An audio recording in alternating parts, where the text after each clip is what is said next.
So we're going to go over the key findings of that analysis. Do y'all do this analysis every year?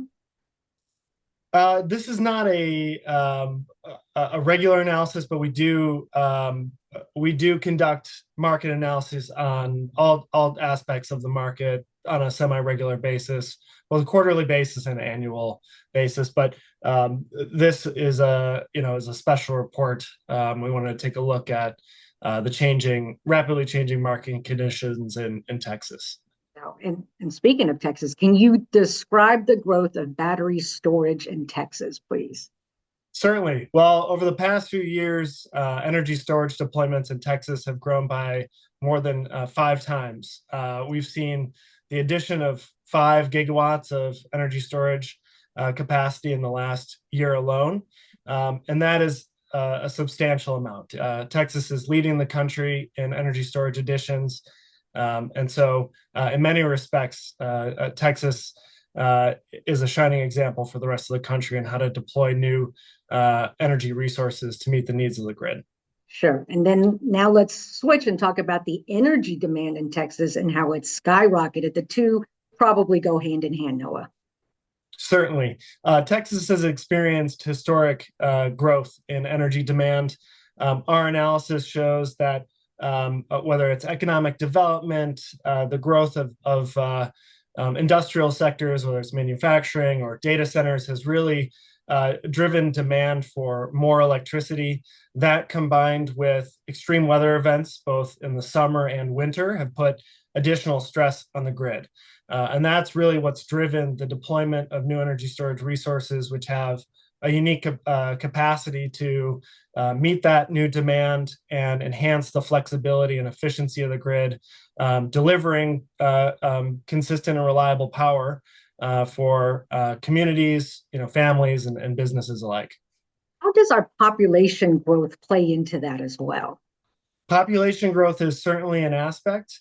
As you build new homes and folks are using their appliances, demand for electricity grows, and we know that Texas is growing really quickly. And so as the population of Texas grows, so does the demand for electricity. No, and we know that. Yep. Sorry, I interrupted. Go ahead. No. I was just going to say people won't stop coming and moving to Texas and Central Texas. So, I mean, do you anticipate the demand continuing to go up, or will it somehow steady in the next few years? We do anticipate that demand for more electricity is going to continue, and it is a combination of factors.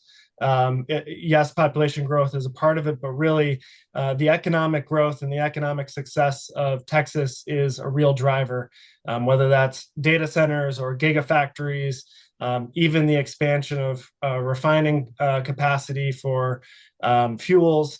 The economy in Texas is growing, and it's fueled by the electric grid, and energy storage is an increasingly key resource providing that power to those businesses. No, in the study, it said that large capacity additions, 5 gigawatts in Texas, the past year helped outpace rising energy demand. So what would have happened if energy storage didn't contribute that 5 gigawatts? Like, would we have seen another 2021 where we had blackouts? Sure. Well, we can't say for sure what would have happened, but we do know that historically, when there's been stress on the grid in Texas, the grid operator has issued conservation notices, which is an appeal to customers, whether they're families of their homes or businesses, to reduce their electricity consumption so that the grid can carry on through substantial stress. And this year, thankfully, the state did not have to issue any of those conservation appeals, which means that Texans got to go about their normal daily lives without worrying that they would experience power outages. And so that's a significant feat, building that new capacity when the state has experienced historic demand for electricity and historic heat over the past few years. ERCOT CEO Pablo Vegas said a couple of weeks ago he does not anticipate any more calls for conservation and rolling blackouts. Last week, we found out we are anticipating more extreme cold conditions. What are your thoughts? Yes, well, energy storage has a unique capacity to deliver year round. It works with all types of energy generation, whether it's wind, solar, natural gas, all traditional fuels.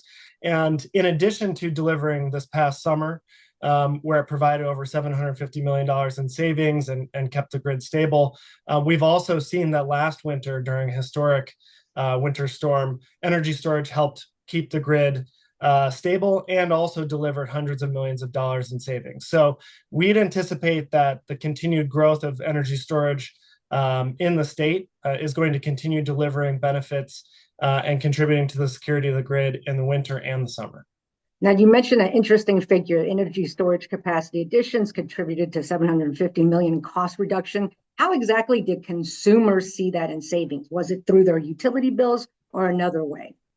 Yeah, ultimately, there are a variety of different markets that are serving the electric grid. And when you see the efficient use of resources and the total reduction in energy system costs, that will eventually be passed down to consumers through utility bills. So ultimately, the construction of new energy storage resources has helped keep the pressure down on utility bills and put more money back in the pockets of Texans. One of the key findings I saw that, let's see, energy storage, solar, and wind represented 50% of ERCOT's power mix by the end of September 2024. I'm assuming from what you've been saying that number, that figure is going to increase.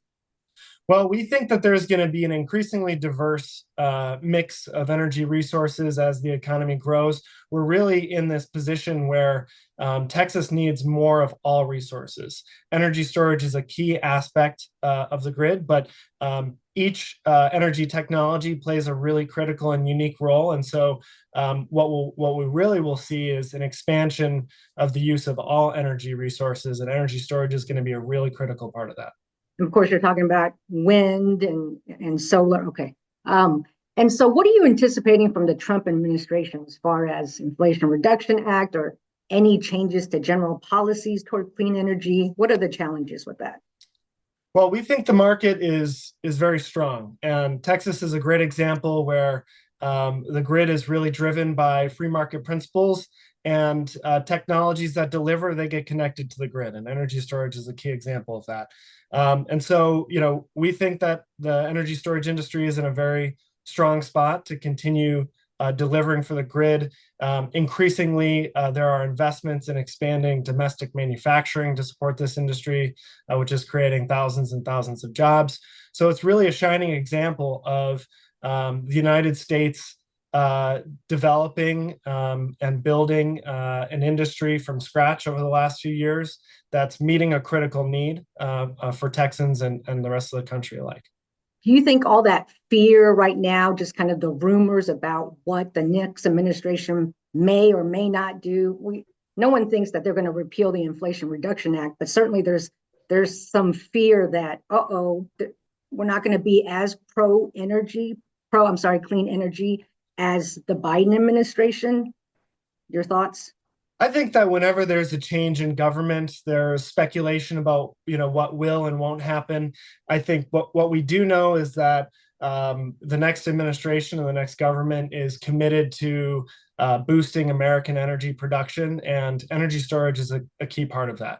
Energy storage is going to be a critical part of America's energy independence, our energy security, and keeping the grid reliable and cost low. And so if the country is really to expand our efforts and achieve American energy dominance, energy storage is going to be a key part of that.